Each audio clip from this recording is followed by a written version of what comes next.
अस्सलाम वालेकुम viewers. Welcome to Jameel academy. एक और नए टॉपिक, बहुत important topic for exam point of view and as well as for practical life. This is bank reconciliation, formats of bank reconciliation statement. जो हम previous lecture में formats को हमने discuss किया था। Practical question with all types of format. एक question को हम प्रैक्टिकल एग्जाम्पल को, एक क्वेश्चन को चूज करेंगे और उसको डिफरेंट टाइप्स में किस तरीके से सॉल्व होगा, हम इस बारे में डिस्कस करेंगे। And last MCQs. First point for bank reconciliation is date of cash book and bank statement must be same। जिस दिन की आप कंपैरिजन कर रहे हैं, जिस दिन आप रिकंसाइल कर रहे हैं, वो कैश बुक की डेट और बैंक स्टेटमेंट की डेट दोनों सेम होनी चाहिए। फर्स्ट कंडीशन ये है। इसके बाद फॉर्मेट नंबर 1 में हम क्या करते हैं, adjustment of cash book, EOT, errors, omissions and time difference को एडजस्ट करते हैं अपनी कैश बुक से एंड रिकंसाइल करते हैं बैंक से। Format 2, prepare both column together and adjust as per transaction and situation। दोनों कॉलम, बैंक का रिकॉर्ड एंड कैश बुक का रिकॉर्ड, दोनों मेंटेन करते हैं, दोनों एक साथ बनाते हैं और दोनों में एडजस्ट करते हैं सिचुएशन के हिसाब से। थर्ड नंबर में है, balance of cash book is given and the calculate bank balance और वाइस वर्सा।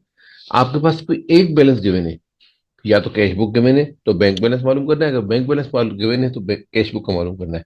ये तीन जनरल फॉर्मेट्स जो प्रैक्टिकल एंड एकेडमिक लेवल पे यूज होते हैं। So first of all now the practical question, ABC traders reporting following balances as at 31st August 2023। Balance as पर bank statement 60,000। Bank statement में bank वाले ये कह रहे हैं कि हमारी 60,000 रुपीज की लाइबिलिटी है, हमें आपको 60,000 रुपीज पे करना है। जबकि बैलेंस एज पर कैश बुक 40,000। आपके बैलेंस बुक के हिसाब से, कैश बुक के हिसाब से कंपनी कह रही है कि मुझे 40,000 रुपीज रिसीव करने, बैंक कह रहे हैं कि नहीं हमें 60,000 रुपीज देने। Differences between bank statement and the cash book entries are summarise below. कुछ एंट्रीज हैं जिस वजह से ये डिफरेंसेस हाईलाइट हुए। First, cheques issued but not yet presented for payment. Cheque, company ने चेक इशू किए हैं, चेक दिए हैं वेंडर को, एम्प्लॉइज को, किसी भी रीजन के लिए किसी को चेक इशू किए हैं, मगर वो बैंक में अब तक नहीं गए। आपने तो अपने पास से बैंक, आपने तो चेक इशू कर दिया, मगर जब तक वो पेपर, जब तक वो चेक आपके पास, आपके बैंक में नहीं जाएंगे, तब तक वो अमाउंट आपके बैंक में शो होगा। तो ये 10,000 रुपीज हुए जो आपके अकाउंट से, आपने अपने अकाउंट से माइनस कर दिए, मगर बैंक ने अब तक माइनस नहीं किया। सेकंड नंबर है कि check deposited but not yet clear total ₹15,000। आपने चेक डिपॉजिट किया है, कोई चेक डिपॉजिट किया अपने बैंक में, मगर अब तक उस चेक के बदले बैंक में पैसे नहीं आए, इसलिए बैंक ने अब तक उसको क्लियर नहीं किया। जनरली जो प्रोसेस होता है, जो प्रीवियस लेक्चर में डिस्कस कर चुके हैं, कि जब भी आप कोई चेक, एक चेक दूसरे बैंक में जब डिपॉजिट होता है तो नॉर्मल 48 to 72 आवर्स प्रोसेस लगता है उस चेक की क्लियरिफिकेशन में। तो ये वो कह रहे हैं कि चेक आपने आपने तो डिपॉजिट कर दिया, मगर बैंक में अब तक वो पैसे नहीं आए, अभी नहीं आए, आ जाएंगे। थर्ड नंबर है, bank has collected a note receivable for ₹20,000 that has not been recorded in the cash book.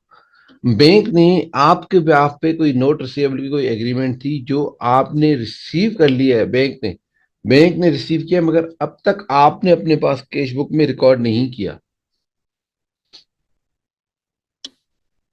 Fourth, check issued and paid by the bank.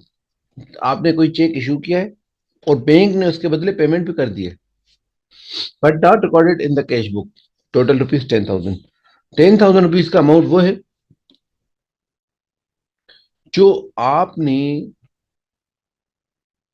Check issue किया था, और जब आपने किसी को चेक दिया तो बैंक के पास वो जब वो चेक किया तो वो बैंक ने भी उसके पेमेंट कर दी, मगर आपने अब तक अपने पास रिकॉर्ड नहीं किया। Fifth, check deposited bye a customer, check deposited by customer directly into the bank but not recorded in the cash book। Customer ने आपके बैंक अकाउंट में डायरेक्ट डिपॉजिट कर दिए 10,000 रुपीज, मगर आपने अपने पास रिकॉर्ड नहीं किया। Six number, deposited a cheque for rupees 10,000 into the bank but wrongly recorded in the cash book for rupees 5,000। आपने चेक डिपॉजिट किया है 10,000 रुपीज का, आपने चेक डिपॉजिट किया था 10,000 का, मगर कैश बुक के अंदर रॉन्गली रिकॉर्डेड, आपने गलती से बाय मिस्टेक रिकॉर्ड कर लिया है उसको 5,000 rupees. Required prepare a bank reconciliation statement as at August 31, 2023। अब तीनों फॉर्मेट के अंदर ये क्वेश्चन हम करेंगे। ये सेम क्वेश्चन आपका 6 एडजस्टमेंट के साथ। फर्स्ट फॉर्मेट था कि आप अपने पास कैश बुक में EOT, error, omission and time difference, इनको हाईलाइट कर लें और कैश बुक को पहले अपनी गलतियों को सही कर लें, अपनी ही एरर्स को सही कर लें, अपनी ही ओमिशंस को सही कर लें, उसके बाद आप बैंक को क्लेम करेंगे ये डिफरेंसेस हैं। फर्स्ट ऑफ ऑल, आप आपके रिकॉर्ड के हिसाब से बैंक में 40,000 रुपीज है। फर्स्ट एडजस्टमेंट की अगर हम बात करें, फर्स्ट एडजस्टमेंट है कि issued cheque but not yet presented for payment rupees, total rupees 10,000। 10,000 की चेक आपने किसी को इशू की है, मगर अब तक वो बैंक में पैसे, बैंक से पैसे नहीं निकले, अब तक वो आपके पैसे बैंक में पड़े हुए हैं। इसका मकसद कि वो अगर अब तक 31 अगस्त 2023 तक अगर वो पैसे नहीं निकले, तो ये हो सकता है 1 सितंबर को निकल जाए। जब आप चेक इशू करते तो उसके लिए बैंक के पास लीगली 6 मंथ का टाइम पीरियड होता है। तो जब 6 मंथ का टाइम पीरियड है तो 6 मंथ के अंदर किसी भी टाइम चेक क्लियर हो सकता है। अगर आपने रिकॉर्ड किया है तो ये आपकी गलती नहीं है। सेकंड नंबर है कि check deposited but not yet clear. आपने चेक डिपॉजिट किया है,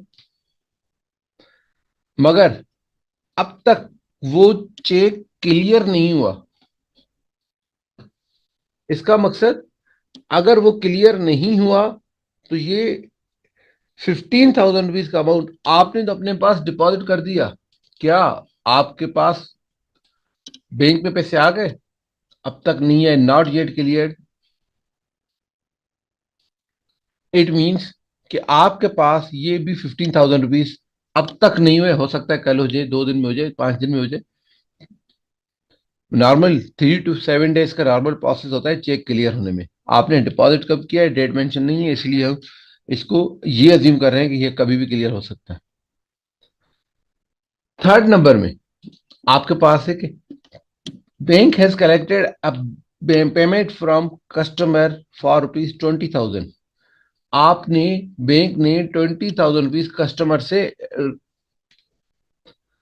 रिसीव कर दिए, मगर अब तक ये आपने रिकॉर्ड नहीं किया। तो ये गलती बैंक की नहीं है, ये आपकी एरर है या आपकी ओमिशन है, आपने रिकॉर्ड अपडेट नहीं किया। अब आप जब इस क्वेश्चन को देखते हुए जब आप अपने पास रिकॉर्ड करेंगे, तो जब कस्टमर से आपने पैसे रिसीव किए और बैंक में डायरेक्ट पैसे आ गए, क्या एंट्री पास करेंगे? आपके पास बैंक बैलेंस इंक्रीज होगा, बैंक की नेचर आपके पास एसेट्स है। बैंक का बैलेंस आपके पास कैश बुक के अंदर बैंक का बैलेंस इंक्रीज होगा। और क्यों होगा? क्यों? अकाउंट रिसीवेबल, कस्टमर से पैसे रिसीव करने होंगे। अब आप अपने पास ये रिकॉर्ड करेंगे, cash book account debit, cash book account debit, cash book के अंदर जो बैंक अकाउंट है, कैश अकाउंट के का मकसद जो बैंक का कॉलम है, उस बैंक के कॉलम में कह रहे हैं कि 20,000 रुपीज इंक्रीज हुए बैंक में, और collected from customer account receivable को आपने क्रेडिट कर दिया। Fourth number entry, check issued by and paid by the bank but not yet recorded in the cash book. आपने किसी को चेक दिया है, जब भी किसी को कैश इशू करते हैं तो क्या होता है, आपके पास कैश का बैलेंस डिक्रीज होता है। बैंक का अकाउंट, जब आप किसी को चेक दे रहे हैं तो बैंक का अमाउंट आपका डिक्रीज होता है। जब बैंक का अमाउंट डिक्रीज होता है तो बैंक की नेचर है एसेट्स, एसेट्स जब डिक्रीज होते हैं तो क्रेडिट होते हैं। तो आप क्या रिकॉर्ड करेंगे, बैंक को क्रेडिट करेंगे चेक इशू, एंड इसके साथ साथ डेबिट करेंगे expenses, salary expense, rent expense, कोई भी एक्सपेंस किसी के बदले में, अकाउंट पेएबल किसी भी लिए आपने चेक दिया है। अब यहाँ कैश बुक के अंदर आपने सिर्फ और सिर्फ उसको क्रेडिट किया है।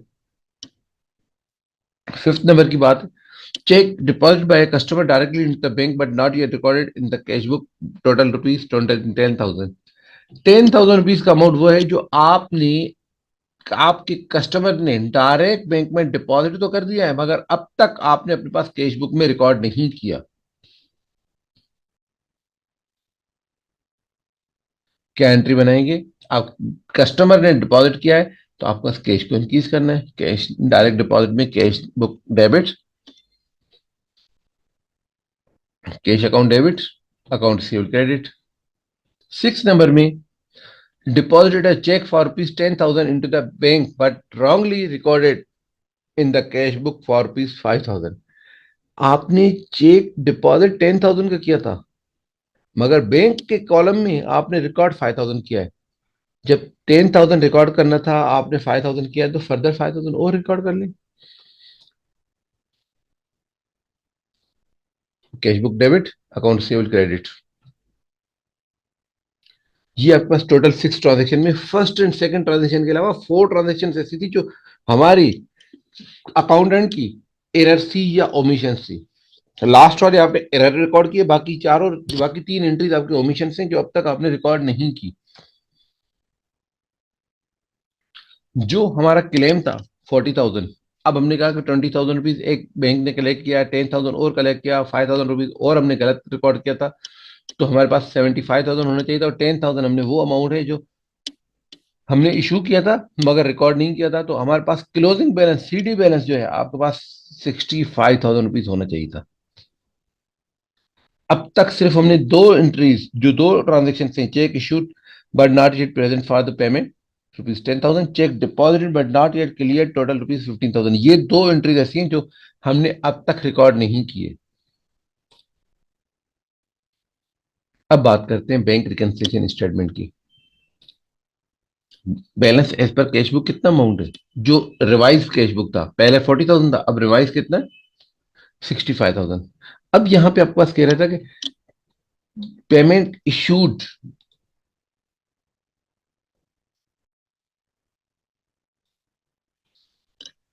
आपने जो चेक इशू इशू किया था और अब तक बैंक में पैसे नहीं आए, बैंक से वो चेक जो है वो विड्रॉ नहीं हुआ, अब तक वो पैसे बैंक में पड़े हुए हैं। इसका मकसद ये कि जब आपने किसी को चेक दिया था, जब आपने चेक किसी को दिया है तो उस वक्त आपने इसको रिकॉर्ड किया होगा account payable debit, bank credit. अब अगर बैंक से अब तक पैसे बैंक से नहीं निकले, अब तक वो पैसे बैंक में पड़े हुए हैं, आप क्या करेंगे, वो अमाउंट बैंक में ऐड कर देंगे, कैश बुक में ऐड कर देंगे। जब अपने पास कैश बुक में जहां पे आपने माइनस किया था, अब बैंक को क्या पता कि आपने कितने चेक्स दिए हैं, ये तो आपको पता है कि कितने मैंने चेक दिए हैं। अब अपनी ही रिकॉर्ड को आप थोड़ा सा टेम्पररी बेसिस पे जस्ट इस रिकंसिलिएशन स्टेटमेंट में मैच करने के लिए अपने पास वो रिवाइज करें, जो पहले माइनस किया था, चेक इशू जो किया था 10,000 रुपीज, वो आप यहाँ पे दोबारा ऐड कर लेंगे। और इसके बाद सेकंड एंट्री थी कि आपने डिपॉजिट किया था चेक, 15,000 रुपीज का चेक आपने डिपॉजिट किया था, और वो चेक अब तक बैंक, आपने तो बैंक में डिपॉजिट कर दिया, आपने एंट्री पास कर दी बैंक डेबिट, क्या बैंक के पास पैसे आए, बैंक के पास अब तक वो अनक्लियर है, अब तक बैंक को कंफर्म नहीं है पैसे कब मिलेंगे। टेम्पररी बेसिस पे आपने जो ऐड किया है, अब बैंक से अपने पास रिकॉर्ड से माइनस कर ले, जो आपके पास कैश बुक का बैलेंस है 65,000, उसमें से 15,000 आप माइनस कर लें और 10,000 भी ऐड कर लें, तो आपके पास, अच्छा इसके अलावा कोई अगर एडजस्टमेंट है बैंक की कोई गलती है तो वो भी आप करेक्ट कर लेंगे।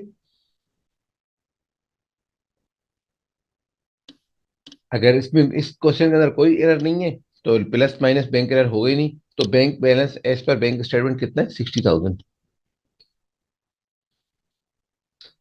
अगर यही रिकॉर्ड हम बैलेंस एज पर बैंक स्टेटमेंट लें कि बैंक स्टेटमेंट के हिसाब से 60,000 रुपीज का आपका बैलेंस था, आपने कहा कि मैंने चेक इशू किया है, आपने अपने पास चेक इशू किया, अपने पास रिकॉर्ड माइनस किया है, टेम्परेरी बेसिस अगर बैंक से भी माइनस कर ले और जो आपने डिपॉजिट किया है जो ऐड किया था अब यहाँ पे बैंक में भी ऐड कर ले। दोनों कंडीशन में अगर आप किसी का एक अमाउंट का बैलेंस एज पर कैश बुक लेंगे 65,000 तो बैंक बैलेंस पे आने के लिए 60,000 के लिए एडजस्टमेंट करनी होगी। वही एडजस्टमेंट रिवाइज करके रिवर्स करने के बाद आपके पास अगर बैलेंस एज पर बैंक बुक लेंगे, बैंक स्टेटमेंट लेंगे तो आपके पास जो अनक्लियर चेक्स है वो ऐड कर लें, अनप्रेजेंट चेक्स माइनस कर लें तो आपका अमाउंट आ जाएगा balance as per adjusted cash book के कैश अकाउंट का एडजस्टिंग बैलेंस था 65,000। ये है आपके पास format number 1। Format number 2, same question, अगर दोनों बैलेंसेस आपके पास गिवन है, कैश बुक का बैलेंस है 40,000 एंड बैंक रिकॉर्ड का सिस्टम रिकॉर्ड है, बैंक रिकॉर्ड का बैलेंस है 60,000। First cheque issued but not yet present for the payment total ₹10,000। अब जो आपने चेक इशू किया है आपने अपने पास तो डेटा को रिकॉर्ड कर लिया है, क्या बैंक ने रिकॉर्ड किया है? नहीं किया। तो आप क्या करेंगे? बैंक से माइनस कर लेंगे क्योंकि आपने इशू किया, आपने अपने पास माइनस किया है, बैंक ने माइनस नहीं किया तो टेम्परेरी बेसिस बैंक से माइनस कर ले। सेकंड नंबर है check deposited but not yet clear total ₹15,000। आपने अपने पास चेक को डिपॉजिट किया, आपने अपने पास बैलेंस को इंक्रीज किया, अपने पास आपने रिकॉर्ड अपडेट किया है, आपने अपने पास रिकॉर्ड किया है कि मैंने 15,000 रुपए की चेक डिपॉजिट किया है तो बैंक का बैलेंस आपने इंक्रीज किया है। क्या बैंक में वो अमाउंट इंक्रीज हुआ? नहीं हुआ। तो बैंक में रिकॉर्ड कर ले। दोनों सिमिलर होंगे तो कंपैरिजन होंगी। आपने रिकॉर्ड किया तो वहां पे भी रिकॉर्ड कर ले, अगर आपने रिकॉर्ड किया या वहां रिकॉर्ड कर लीजिए अपने पास माइनस कर ले। फोर्थ नंबर थर्ड नंबर है custom bank has collected a payment from customer for ₹20,000। Custom collect किया है आपने ₹20,000 बैंक ने डायरेक्ट कस्टमर से। अगर बैंक ने कलेक्ट किया है तो बैंक ने अपने पास रिकॉर्ड किया है, क्या आपने अपने पास रिकॉर्ड किया है? This has not been recorded in the cash book, अपने पास रिकॉर्ड कर ले, ऐड कर ले।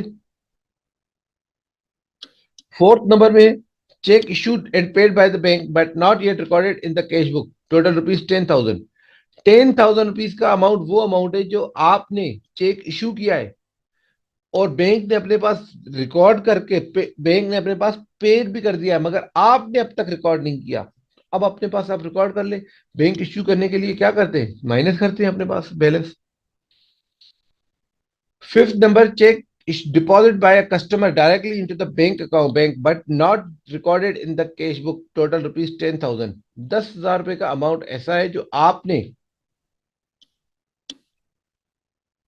चेक बुक बैंक में अब तक बैंक से कलेक्ट नहीं किया। सॉरी, चेक डिपॉजिट, आपने चेक डिपॉजिट किया है, कस्टमर ने डायरेक्ट डिपॉजिट किया है बैंक में। तो इसका मकसद ये कि आपने बैंक ने तो ऑलरेडी रिकॉर्ड किया हुआ है, आपने अपने पास रिकॉर्ड नहीं किया तो अपने पास आप कस्टमर के डिपॉजिट को क्या रिकॉर्ड करते? Bank debit account save credit. Last deposited a cheque book for ₹10,000 into the bank. 10,000 रुपए का रिकॉर्ड करना था, आपने डिपॉजिट किया था मगर आपने बाय मिस्टेक ₹5,000 रिकॉर्ड किया तो 5,000 और रिकॉर्ड कर ले, तो 5,000 और आप इंक्रीज कर ले। जब आप इस कंडीशन में जब टोटल करेंगे तो दोनों अमाउंट आपके पास 65 65। अगर ये सब की सब ट्रांजेक्शन जब रिकॉर्ड हो जाएंगी और इनकर हो जाएंगी, जो टाइम डिफरेंस है वो भी अगर रियलाइज हो जाएंगे तो दोनों का बैलेंस ₹65,000 का मैच हो जाएगा। ये थी आपके पास सेकंड फॉर्मेट। थर्ड फॉर्मेट में हम बात क्या कर रहे थे कि एक अगर कोई बैलेंस गिवन है दूसरे बैलेंस पे जाने के लिए, बैलेंस एज पर कैश बुक अगर गिवन है ₹40,000। अब आपके पास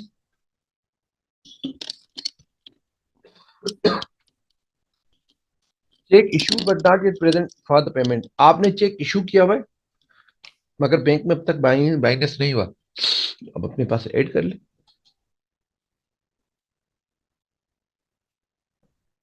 check deposited but not yet clear, आपने चेक डिपॉजिट किया है मगर बैंक में अब तक पैसे नहीं आए, आप अपने पास भी माइनस कर ले।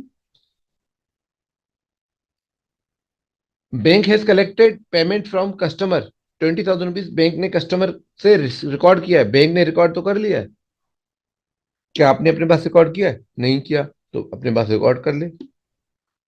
Fourth number, check issued and paid by the bank but not yet recorded in the cash book, total rupees 10,000, 10,000 रुपए की अमाउंट आपने चेक इशू किए मगर आपने रिकॉर्ड नहीं, बैंक आपने रिकॉर्ड नहीं किया, बल्कि जबकि बैंक ने रिकॉर्ड करके बैंक ने पे भी कर दिया है, आप अपने पास भी रिकॉर्ड कर ले, माइनस कर लेंगे।